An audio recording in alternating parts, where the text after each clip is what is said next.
స్తోత్రం చెప్పండి.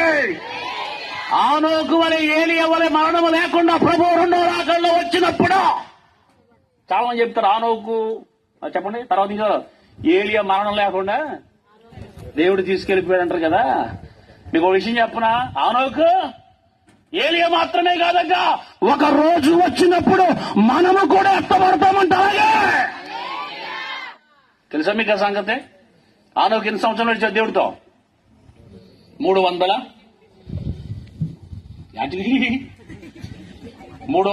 సంవత్సరాలు. అమ్మడి చూడండి మీరు, ఎక్కడికి పక్కన లేదు ఇక. 360 సంవత్సరాలు దేవుడితో నడిచాడు. 360 సంవత్సరాలు నడిస్తే 65 సంవత్సరాలు అనుకుంటే 60 సంవత్సరాల వయసు వచ్చినప్పుడు దేవుడు పరిపూర్ణంగా తెలుసుకున్నటువంటి ఆనోకు తన జీవిత కాలంలో 300 సంవత్సరాలు దేవుడితో చెప్పండి. ఎన్ని సంవత్సరాలు చేయంట? ఎన్ని సంవత్సరాల్లో? మన బ్రతుకుల్లో 3 గంటల దేవుడితో అడగగలుగుతున్నావా? చెప్పండి ఒక మాట. ఎక్కడ నడిచుంటాడు ఈగరు? ఎలా నడిచుంటాడు ఈగరు? అమ్మాబ్బాబ్బాబ్బాబ్బా యేసు రక్తం చేయ హల్లెలూయా. గట్టిగా చెప్పా, సంతోషం చెప్పా. అసలు 300 సంవత్సరాల మధ్య చెడిపోతే యేసు రక్తమే చేయం. ఇది ఎలా సాధ్యమో?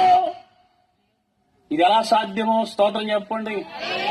మరియమ్మ గారు అంటారు, ఏమని తెలుసా? ఇది ఎలా సాధ్యమో?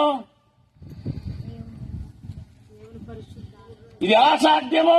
ఎవరు అడుగుతారు? మరియమ్మ గారు అడుగుతారు. గాబ్రియెలు దేవదూత వచ్చాయో, నువ్వు గర్భవతి అయిపోయావు, అడగాలే, అయ్యో పురుషుని అడగందాన్ని, ఇది ఎలా సాధ్యం? ఇదిగో పరిశుద్ధాత్మ నిన్ను కమ్ముకొనును, సర్వోన్నతుడు దేవుని ఆత్మ నిన్ను కమ్ముకొనును, నువ్వు గర్భవతి అవుతావు, నీ కుమారుడు పుడతాడు, ఆయనకు యేసు అని పేరు, ఆయన సింహాసనములు యుగ యుగములో. గట్టిగా స్తోత్రం చెప్పండి. ఇది ఎలా సాధ్యం అనగా పరిశుద్ధాత్మ వల్ల మాత్రమే. గట్టిగా స్తోత్రం చెప్పండి. హల్లెలూయా. సరే, అబ్రహాము షెకెములో ఏం కట్టాడు చెప్పండి? బలిపీఠం కట్టాడు. బలిపీఠానికి ఏం వాడాలి? చక్కని రాళ్లు వాడాలి. చెప్పండి దేవుని స్తోత్రం. ఏం వాడాలి? చక్కని రాళ్లు, చక్కని రాళ్లు, ఇనుము తగలని రాళ్లు. అర్థమైందా? ఈ రిఫరెన్స్లు చాలా ఉన్నాయి, చెప్తాకి టైం లేదు కానీ చక్కని ఇనుము తగలని రాళ్లు, మట్టి వాడాలి. అర్థమైందా? శ్రేష్టమైనవి, ప్రకృతి సంబంధమైనటువంటి బలిపీఠం కట్టాలి. దేవునికి స్తోత్రం కలుగును. వీడు అబ్రహాము, ఇస్సాకు, యాకోబులు ఇలాంటి బలిపీఠాలు కట్టారు. ఇందులో షెకెములో బలిపీఠం కట్టాడు. చెప్పండి ఏం కట్టాడు? అంటే నేను చెప్పిన షెకెం అంటే అర్థం ఏంటి? అద్భుతం. దేవునికి స్తోత్రం. మీరందరూ ఇక్కడే ఉన్నారు. హల్లెలూయా. గట్టిగా చెప్పండి. మీరందరూ ఎక్కడికి వెళ్ళారు? ఇక్కడే ఉన్నారు. ఇంకొంతమంది ఉంటే బాడీ ప్రజెంట్, మైండ్ స్తోత్రం చెప్పండి. యామంటే పిచ్చిదా చూసాడు స్తోత్రం కలిగి. హల్లెలూయా. యాంచమాంచి హల్లెలూయా. చెప్పండి దేవుని స్తోత్రం. ఎక్కడ కట్టాడంట? షెకెములో కట్టాడు. మొదటి బలిపీఠం కట్టాడు. షెకెము అనగా భుజము, భుజము అనగా బలము. బైబిల్ గ్రంథంలో మనం చదివితే యెషయా గ్రంథము 9వ అధ్యాయం 6వ వచనంలో మనకు శిశువు పుట్టెను, మన కుమారుడు అనుగ్రహించబడెను, ఆయన భుజముల పైన ఏముండెను? చెప్పండి దేవునికి స్తోత్రం. ఈ కరెంటు రాదు, యేసు రక్తం ఏం చెయ్యం, మన వాక్యం అయిపోద్ది. గట్టిగా చెప్పాలి. హల్లెలూయా. ఎక్కడే ఉన్నారు మీరంతా? ఉన్నారా లేరా? వెళ్ళిపోండి, నిద్రపోండి. స్తోత్రం చెప్పండి. గట్టిగా చెప్పండి. హల్లెలూయా. దేవునికి మహిమ కలుగును గాక. ఆయన భుజముల పైన రాజ్యభారము ఉండెను. 22వ అధ్యాయం 22వ వచనం యెషయా గ్రంథం చదవండి మళ్ళీ ఒకసారి త్వరగా చదవాలి. త్వరగా 22. నేను దావీదు ఇంటి తాళపు అధికార భారమును అతని భుజము మీద ఉంచెదను, అతని భుజము పైన ఉంచెదను, అతడు తీయగా ఎవడును మూయజాలడు, అతడు మూయగా ఎవడును తీయజాలడు. దిట్టమైన చోట మేకు కొట్టినట్టు నేను అతను స్థిరపరచెదను. గట్టిగా స్తోత్రం. ఆయన తీయగా ఎవడు, ఆయన వెయ్యగా స్తోత్రం చెప్పండి. ప్రభు ఈ రోజు నిన్ను దీవించగా ఎవడు ఆపలేడా? చెప్పు గట్టిగా. స్తోత్రం చెప్పు. నీ పక్కింటో ఆపాలను చూసినా ఆగదది. నీ ఎదురింటో ఆపాలను చూసినా, మీ ఆయన ఆపాలను చూసినా ఆపలు చూస్తాడా? స్తోత్రం చెప్పు. ఆయన తీయగా, ఆయన ముయ్యగా పెంట కుప్పల మేంచి పైకి లేస్తాడట. ఎక్కడికి? ఎప్పుడు చూసారో దాటిని? అక్కడి తీసుకొచ్చి పెంట కుప్పలో తొక్కేస్తాడు. ఎగస్టాలు చెప్తే యాపగాడు తొక్కేగాడు. ఆయన ఏసు రక్తం ఇచ్చి. స్తోత్రం చెప్పు. మా తాతోళ్ళంటే ఓ మా తాతలు నేతులు నాకారు, వాళ్ళ మూతులు నాకేమని చెప్తారు కొంతమంది. స్తోత్రం చెప్పండి. పిచ్చి పిచ్చి అసలు దేవుడి దగ్గర వినయం, విధేయత, తగ్గింపు దేవుడి దగ్గర ఉండాలా. తగ్గించుకున్నవాడు, హెచ్చించుకున్నవాడు హీరో. నేను హీరో. పొట్టి చీరలు కట్టుకోవచ్చు, కుర్చీల కోసం ఎతకమాకండి. స్తోత్రం చెప్పండి. దేవుని పని చేయండి, పరిచర్య చేయండి. దేవునికి స్తోత్రం. పరిచారకుల పేర్లు జీవ గ్రంథంలో అబ్రహాం ఎవరు నమ్మాడు? ఒక మాట చెప్తాను, నేను ముగింపులోకి వచ్చేసాక నాకు ఇప్పుడు టైం లేదు. ఇక నువ్వు మాట చెప్పనా? అబ్రహాము షెకేములో అంటే బలిపీఠం కడుతుంటే బలిపీఠానికి అర్థం ఉంటుంది. ఈరోజు చాలా మంది కుటుంబాలు ఏమి లేవు, ఉన్నాయి మేడలో బలిపీఠాలు. దేవుడికి స్తోత్రం. ఓరి బాబు ఇక్కడ వెళ్తే పొలంలో గంపలు తోడుకుంటూ వెళ్ళిపోయి కట్టేస్తారని వెళ్ళిపోయి రాళ్ళేసి అక్కడ కట్టాల్సిన అవసరం ఎక్కడ కట్టాలి ఇప్పుడు నువ్వు? అబ్బా ఏసు రక్తమే చేయి. అక్కడేద్దాలి హృదయంలో ఏసు. హల్లెలూయా. స్తోత్రాలు చెప్పు. కృతజ్ఞత బలిపీఠం కట్టాలి, ప్రాయశ్చిత్త బలిపీఠంగా పశ్చాత్తాప బలిపీఠం కట్టాలి. అర్థమైందా? ప్రార్థనా బలిపీఠం కట్టాలి, కృతజ్ఞత బలిపీఠం. ఇందులో ఒక బలిపీఠం అని కట్టావు నువ్వు. అయ్యగారి చెవులు కోతేసాడు, లేకపోతే అన్ని చూపించావు. ఏసు రక్తం చేయి. చెప్పండి గట్టిగా హల్లెలూయా. చాలా బలిపీఠాలు ఉన్నాయి ఇక్కడ. అర్థమైందా? ఇప్పుడు నేను ఎందుకు చెప్పానంటే, అబ్రహామును దేవుడు పిలిచినప్పుడు అంటే అబ్రహాము ఎక్కడికి వెళ్లాలో అబ్రహాముతో దేవుడు చెప్పలేదు, మాట్లాడాడు. ఎక్కడికి వెళ్లాలో దేవుడు చెప్పకుండా ఎట్టే వెళ్తాడు చెప్పండి మీరు? ఒకడేనా తుస్సు అంటే వెళ్ళిపోతాకి? ఒకటి కాదుగా. ఎవరన్నా చెప్పు పక్కన. అమ్మగారు ఇక వందనాలమ్మా, ఈవిడ బైబిల్ ట్రైనింగ్ ఎక్కడ వచ్చిందంటో ఇంటర్నేషనల్ బైబిల్ ట్రైనింగ్ అయినట్టు. స్తోత్రం బాబోయ్. మన తిల్లు మరమరగడ పోయి చేస్తుంది బాబోయ్. ఎవరన్నారా పక్కన పిలిచినప్పుడు, దేవుడు పిలిచినప్పుడు? అలా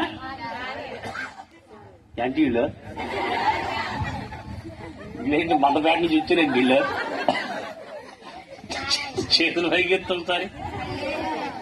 సక్ ఈవిడో ఒకడు చెప్పేట్టే పోవాలా, పడితే రైటు లేకపోతే ఏసు రక్తమే. ఎక్కడ అంతా చేతులు పైకి ఎత్తండి ఒకసారి, మూతులు పైకి ఎత్తండి ఒకసారి. మూతులు ఎత్తమంది తట్టాలి. కొండల తట్టు నా కళ్ళు ఎత్తుచున్నారు, మరి మూతులు ఎత్తేగా కళ్ళు పైకి లేచేది. మీ చేతులు ఎత్తి ఏం చేయమన్నాడు దేవుడు? చెప్పండి రా, ఏం చేయాలి? మన దేవుని చేతుల పైకి ఎత్తి చేతులు ఎత్తే అంత దేనిగా సాదృశ్యం. దావీదు దినములకు ఎన్నిసార్లు ఎత్తాడు చేతుల పైకి? చెప్పండి. 119 చదివి సత్తేగా. హల్లెలూయా. 7 సార్లు స్తుతించేవాడు చేతుల పైకి. దేవుని స్తోత్రం కలుగునుగా. చేతులు నొప్పి వచ్చేస్తున్నాయి. కారణం ఏంటి? ఎత్తేగా. ఎత్తితే బలం వస్తుంది. ఏసు రక్తమే చేయం. అన్ని చోట్ల ఎత్తాం. స్తోత్రం చెప్పండి. అర్థమైందా?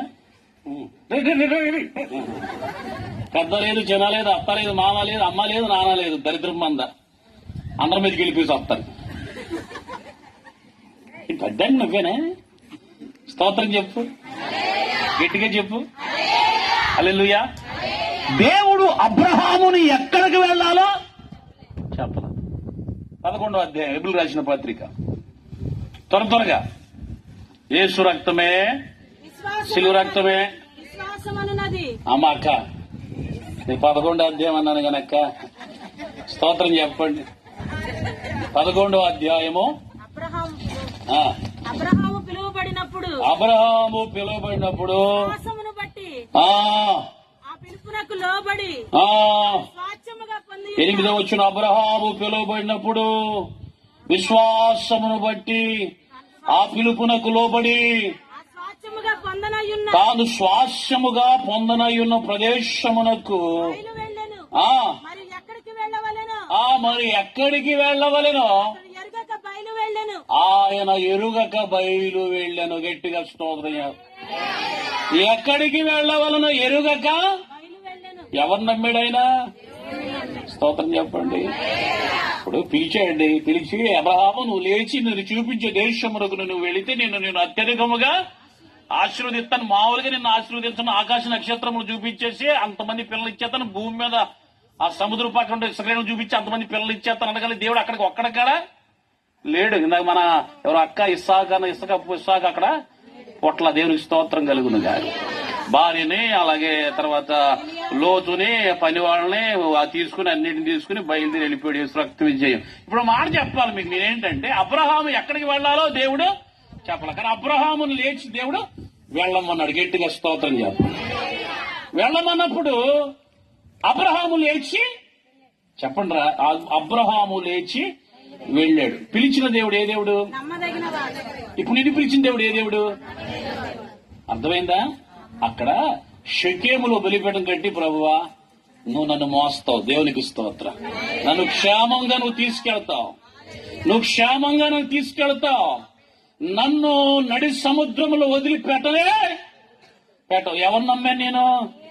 నేను నిన్ను నమ్ముకున్న దేవునికి స్తోత్రం. అందుకే బైబిల్లో రాయబడిన మాట ఏంటంటే, ఆ మొదటి బలిపీఠానికి భుజము భుజము భుజము దేవుడే నన్ను క్షేమంగా తీసుకువెళతాడు, క్షేమంగా దేవుడు నన్ను ఉంచుతాడు, నన్ను ఎట్టి పరిస్థితుల్లో ఆయన నన్ను వదిలిపెట్టాడు. అందుకే ఆయన బైబిల్లో ఒక మాట ఉంటుంది, నమ్ముట నీ వల్ల అయితే నమ్మువానికి సమస్తమును కూడా సాధ్యమే. దేవునికి స్తోత్రం కలుగును. కాబట్టి ప్రియరా, దేవుడు అబ్రహామును పిలిచినప్పుడు అబ్రహాము మొదటి బలిపీఠం కట్టి షకేములో గమనించండి, దేవుని మీద పూర్తి భారాన్ని ఉంచేసి తన ప్రయాణాన్ని కొనసాగించాడు. దేవునికి స్తోత్రం. అబ్రహాం పిలబడినప్పుడు 70 సంవత్సరాలు, శారమ్మ వయసు 60 సంవత్సరాలు. దేవుడు నీకు పిల్లలు ఇస్తాడు. ఎంతమంది పిల్లలు ఇస్తాడు? ఆకాశ నక్షత్రముల కంటే ఇసుక రేణువుల వలె ఆశీర్వదించు. పిలిచాడు. పిలిచిన తర్వాత ఇవాళ వద్దా? 75 నుంచి 80 వచ్చింది, 80 నుంచి 85 వచ్చింది, 85 నుంచి 90 వచ్చింది, 90 నుంచి 95 వచ్చింది. అయినా పిల్లలు పొట్ల. దేవునికి స్తోత్రం. హల్లెలూయా. వాగ్దానం చేసిన దేవుడు ఏ దేవుడు? హల్లెలూయా. ఎవరు నమ్మాడు అబ్రహాము? స్తోత్రం చెప్పండి. శారమ్మ గర్భం మూయబడినప్పటికి కూడా 90 సంవత్సరాల వయసులో శారమ్మ గర్భాన్ని తెరిచాడు. ఇచ్చిన వాగ్దానాన్ని దేవుడు మర్చిపోలేదు. ఇచ్చిన వాగ్దానం బట్టి వాగ్దానమును నెరవేర్చాడు. దేవునికి స్తోత్రం. మనం దేవుని సన్నిధికి ఈ రోజు వచ్చామనుకోండి, చెప్పండి హల్లెలూయా. ఈ రోజు మనకేం వచ్చేయాలి? అబ్బాబాబాబాబా. హల్లెలూయా. వారం మట్టి వెళ్తున్నా మందిరానికి. ఏమైనా జరిగింది అక్కే? స్తోత్రం చెప్పు. సంవత్సరం మట్టి వెళ్తున్నది అక్కడికి వెళ్ళి ఏం చేశావు అక్కయ్య నువ్వే? స్తోత్రం చెప్పు. వచ్చి ఆళ్ళ మీద ఈళ్ళ మీద మూతులు తిప్పడమే నీ బతుకు. నీ బతుకు మందిరానికి వచ్చి నీ బతుకు బాగు చేసుకోవాలి కదా. నీ బ్రతుకు మారాలంటే నీ బ్రతుకు మార్పు లేకుండా నీ బ్రతుకులకు ఆశీర్వాదాలు ఎలా వస్తాయి? మారు మనస్సుకు తగిన ఫలాలు ఫలిస్తానని చెప్పాడు, కానీ మార్పు లేని వాడికి ఇక్కడ లేదు. చెప్పాలి హల్లెలూయా. కొంతమంది 11 ప్రార్థన అయితే 1 గంటకి చీర కట్టుకుని హీరోయిన్లో వచ్చినట్టు వచ్చి ఇట్ట ఎవరో కుర్చీలో కూర్చుంటారు. ఇప్పుడు అక్కడ పాస్టర్ గారు వాక్యం చెప్తుంటాడు. ఈ పాస్టర్ గారు ఏం చేయాలి? వాక్యం ఆపేసి సిస్టర్ గారికి ఈ కుర్చీ ఏంటి? ఏ కుర్చీ? ఏ కుర్చీ అమ్మా? చెప్పరేంటిరా? నన్ను రెండోసారి పిల్లరు కదా, తీసుకొచ్చాయి దొక్క దించేస్తా. స్తోత్రం చెప్పు. చేతులు పైకి ఎత్తండి. ఇక్కడ వీళ్ళంతా ఎట్టా అసలు కదులుద్దు అనుకున్నావా? ఇది నా ఫ్యాను, ఇది నేనే ఇప్పించిన ఫ్యాను. నా పేరు చూసావా? మన భక్తి ఎలా తగలడిందండి. ఈరోజు మందిరానికి వస్తున్నామే గాని మన బ్రతుకులు ఆశీర్వదించబడ్డ కారణం ఏంటి తెలుసా? మార్పు లేదు. విశ్వాసమే కానీ విశ్వాసం లేని విశ్వాసమే. కుక్కలో ఉంటది విశ్వాసం, కుక్కలో ఉంటది విశ్వాసం. దేనిలో? ఒక్క పూట కూడి పడేస్తే చచ్చేంత వరకు నువ్వు కొట్టినా అక్కడే పడుతుంది కుక్క. నీ బ్రతుకుల్లో దేవుడు ఎన్నో కార్యాలు, ఎన్నో అద్భుతాలు, ఎన్ని ఆశ్చర్యమైన కార్యాలు చేశాడు. ఇంకా నీ జీవితంలో ఏం లేదు. మార్పులేడు. పరలోక రాజ్యం ఉందా? భూమి మీద సమాధానం ఉందా? నెమ్మది ఉందా? ఉందా? స్తోత్రం చెప్పండి. సంవత్సరం మట్టు అత్మ దేవుడి సన్నిధి. స్తోత్రం చెప్పండి. ఒక బైబిల్లో దరిద్రంతో 35 సంవత్సరాలు ఇచ్చిందంటే దేవుడి సన్నిధికి.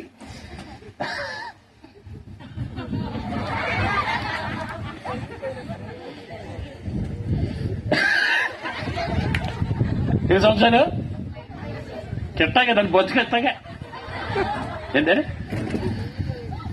సారీ 18 సంవత్సరాలు. స్తోత్రం 8 ఉందగా. ఎంత ఉందంట? ఇక్కడ ఏం పట్టింది? దెయ్యం. ఏం పట్టింది? ఏం పట్టింది? ఈ నడువులో ఏం పట్టింది? స్తోత్రం చెప్పు. నీకు అక్కడ పట్టిందా కదా? 18 సంవత్సరాలు మహిళకి వెళ్ళినా కొంచెం కూడా స్వస్థత లేదా? రాలేదా? కారణం ఏంటి? ఏమి లేదు. మా కృప కలిగిన దేవుడు వచ్చి యేసు ప్రభు చూసి జాలిపడి ఇక ఎంతకాలం స్వస్థలేదు నడుము అని చెప్పి ముట్టి స్వస్థపరిచాడు. గట్టిగా స్తోత్రం చెప్పి. హల్లెలూయా. నీ కుటుంబ పరిస్థితులు మారిన ఏసు తిరిగి వచ్చిన తర్వాత నీ నోరు మారిందా? నీ చూపు మారి పెద్దాన్ని అవుతారు మీరా. ఏ ఊరిది? ఏ పాలెం? మర్రి పాలెమా? దోటలో పాలెం. స్తోత్రం చెప్పండి. దేవుని స్తోత్రం. దొడ్లు ఉన్నాయి ఇంట్లో, ఊళ్ళలో. ఇంటింటి దొడ్డు ఉందా? ఏ సురాక్తిలో చేయవు. రోడ్ల మీద రేపు పొద్దున్నే చెత్తను పొద్దున్నే పండించుకొచ్చారు చీకటితో. రోడ్డు మీద కనిపించారని చెప్తాం వాళ్ళ పని. స్తోత్రం చెప్పు. చేతులు పైకి చెప్పు. ఇక్కడ అంతా 18 సంవత్సరాలు వంగిపోయింది. ఎక్కడుంది? ఇక్కడ ఏం పట్టేసింది? ఇక్కడ దెయ్యం పట్టింది. ఆ పాస్టర్ గారు ఉన్నాడు. ఆ సంఘంలో పాస్టర్ ఏం పోయి చెప్తుంది? పోదా? ఎందుకు పోదు? ఎందుకు పోదు? ఎవరు లేదు? యాయిలో లేదా? ఎవరు లేదు? స్తోత్రం చెప్పు. ఆకలి నీకుదా నాకా? ఆకలి నీకా నాకా? దెబ్బ తగిలింది నీకా నాకా? స్తోత్రం చెప్పు. హాస్పిటల్ వెళ్ళాల్సింది పో నేనే. చెప్పడరా? ఉన్నారు, వెళ్ళిపోయారా? ఆయన ఈ రోజంతా ఈ నెంబర్ 1 స్తోత్రం చెప్పండి. నెంబర్ 1 లైటింగ్ మనకు దొరికింది.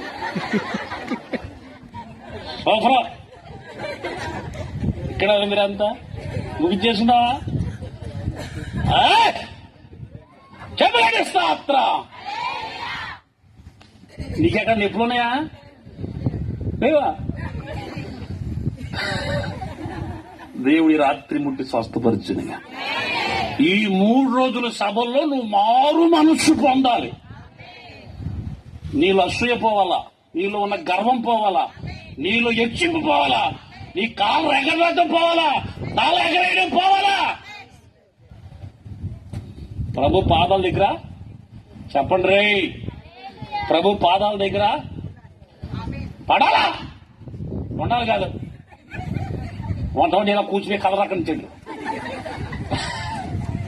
ప్రభు పాదాల మీద స్తోత్రం చెప్పా. ఎందుకు పనికిరాను నేను? దేవుడు పిలిచిన తర్వాత దాని పాదాల మీద పడ్డా. ఈరోజు మా సంఘంలో దేవుని బిడ్డలు గమనించండి, 10 మంది పిల్లలకు నా పేరు పెట్టినారు. మొక్కుబడి చేసుకుని దేవుని స్తోత్రం. ఏంటో చెప్పా? ఎక్కడెక్కడి నుంచి వచ్చి పడి చచ్చిపోతారా? ఏ రక్తం చెయ్యం. దీవించబడిపోతున్నారా? హల్లెలూయా. హల్లెలూయా. బోధ ఎలా ఉండాలా? ఎలా ఉండాలి? స్తోత్రం చెప్పండి. ఎలా ఉండాలా? రెండంచుల వాడి కలిగిన కత్తి పెట్టి పొడితే ఎలా ఉంటది? యేసు రక్తమే షెకేములో కట్టిన బలిపీఠం. దేవుడు నమ్మాడు, ప్రభువా నువ్వే నాకు ఆధారం అన్నాడు. అంతే. నువ్వు ఎక్కడ తీసుకెళ్లిపోతే అక్కడ తీసుకెళ్లిపోతావు, ఎక్కడికి వస్తే నువ్వు ఎక్కడ తీసుకెళ్తే అక్కడికి వచ్చేస్తాడు. దేవుడు ఎటు నడిపిస్తే అటు నడుచుకుంటా వెళ్ళిపోయాడు. దేవునికి స్తోత్రం కలుగునుగా. పూర్తిగా దేవునికి అప్పగించుకున్నాడు తన బ్రతుకుని. ఎవరో అబ్రహాం. ఎవరు అబ్రహాం? ఎవరండి? అబ్రహాము విశ్వాసులకు. నీకు నాకు ఎవరు తండ్రి? ఎవరు తండ్రి? ఎవరనే మాట యేసు ప్రభు అన్నాడు. ఇతడు కూడా అబ్రహాము పొట్టుడు జక్కయ్య వచ్చాడు. స్తోత్రం కలిగింది. గట్టిగా ప్రభుని స్తుతిద్దాం. అర్థమైందా? మనం కూడా దేవుని మీద పరిపూర్ణంగా ఆధారపడాలి. అమ్మ బ్రతుకులు మారాలి, జీవితాలు మారాలి. జీవితాలు మారకపోతే, నీ బ్రతుకు మారకపోతే నీ కుటుంబ పరిస్థితులు మారవు. నీ పరిస్థితులు మారాలంటే ప్రభుకు నీ హృదయాన్ని అప్పగించుకోవాలి. ఆయన సన్నిధిలో మోకరించాలి, ఆయన సన్నిధిలో తగ్గించుకోవాలి, ఆయన పనిలో పాలిభాగస్తురాలు అవ్వాలి. ప్రతి విషయంలో దేవునికి ఎలా ఉండాలి? నమ్మకస్తుగా ఉండాలి. స్తోత్రం చెప్పండి. అయ్యగారు మీటింగ్స్ వెళ్దామంటే ఏంటి మీటింగ్స్ అంటే ఏంటి అనుకున్నాను. స్తోత్రం చెప్పు. నీ తరపు నుంచి దేవుడికి ఘనంగా రావాలి. ఏంటి? దేనికి రావాలి చెప్పండి రా. ఎంత రావాలి దేవుడికి? ఇలా ఏం రావాలి? ఎంత రావాలి? స్వప్నార్థానం రావాల్సింది కాదు. దేవుడికి నీ తరపు నుంచి దేవుని ఘనమైన కానుకి పరిచర్యకు నువ్వు స్తోత్రం చెప్పు. ఇక్కడ నువ్వు ఖర్చు పెట్టేదే అక్కడ లెక్క వెళ్ళద్ది. నీ రోగానికి ఖర్చు పెట్టింది, నీ బట్ట ఖర్చు పెట్టింది, దీనికి ఖర్చు పెట్టింది, సోకు ఖర్చు పెట్టింది, మోహానికి ఖర్చు పెట్టింది. ఉపయోగం? స్తోత్రం చెప్పు. నల్ల మొక్కలు పెద్ద తెల్ల మొక్కలు అయిపోతుంది. యేసు రక్తం చేయడం ఆఖరి కోణ వచ్చి మొక్కలు అయిపోతున్నాయి. దేవుడికి స్తోత్రం కలిగి. మొహం వరకే తెలుపు, కథమదంతా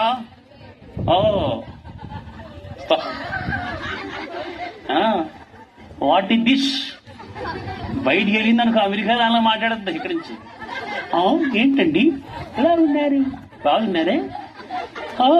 ఓకే, అలాగే రండి, మా ఇంటికి రండి. కనుక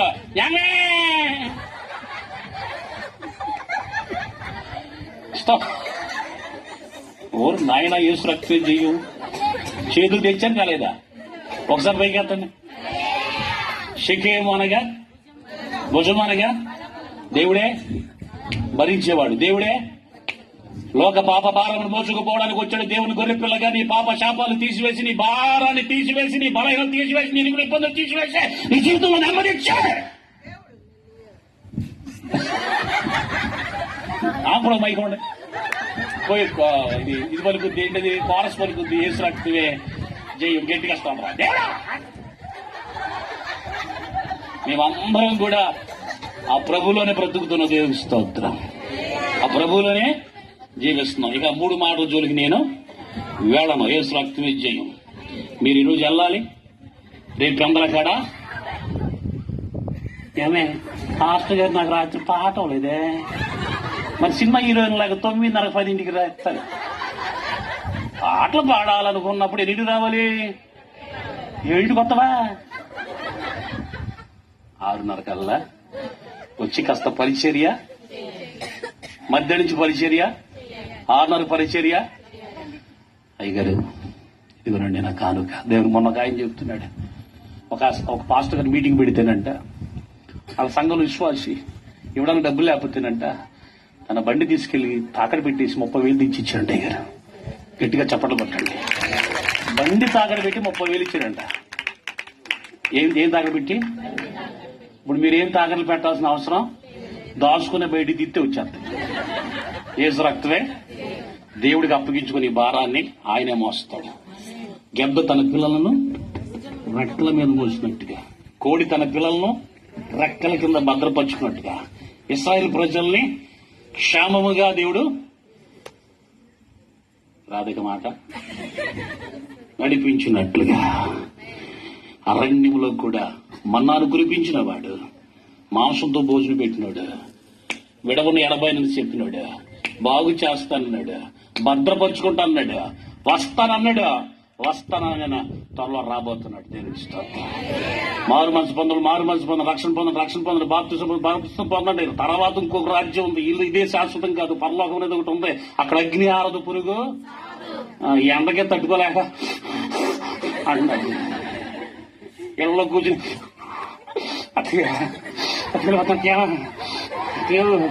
ఈ షాప్ అక్కయో.